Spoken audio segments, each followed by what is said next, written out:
নাকি Franco Mastantuono, কে হবে আগামী বিশ্বকাপে আর্জেন্টিনার ডি মারিয়া?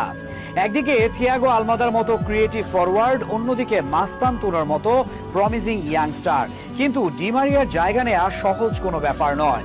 আর্জেন্টিনার স্কোয়াডে গত 20 বছর সবচেয়ে বেশি প্রভাব যারা রেখেছেন তাদের মাঝে ডি মারিয়া অন্যতম।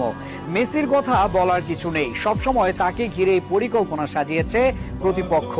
কিন্তু ডি মারিয়া ছিলেন আনসাং হিরো, যাকে নিয়ে আলোচনা হতো না। তবে দলের সবচেয়ে প্রয়োজনের মুহূর্তে তিনি সুযোগ বের করেছেন বারবার।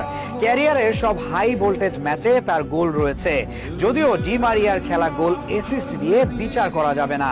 তিনি এমন এক খেলোয়াড় যে মাঠে থাকলে সবকিছু ঠিকঠাক থাকে, ফুটে উঠে খেলার সৌন্দর্য। কিন্তু না থাকলে মনে হয় কোথাও কিছু একটা নেই। সেটা বিশ্বকাপ ফাইনালেও দেখা গেছে। 70 মিনিট পর্যন্ত ডি মারিয়া ছিলেন, তখন খেলার পুরো নিয়ন্ত্রণ ছিল আর্জেন্টিনার হাতে। পরিকল্পিত আক্রমণে পুরোটা সময় ডমিনেট করেছে আর্জেন্টিনা।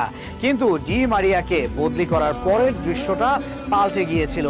দ্রুত 2 গোল করে ম্যাচে ফিরেছিল ফ্রান্স, এমনকি শিরোপা জেতারও কাছাকাছি চলে গিয়েছিল। সামনে আরো একটি বিশ্বকাপ চলে এসেছে, কিন্তু ডি মারিয়া এখন আর নেই। জাতীয় দল থেকে অবসর নিয়েছেন।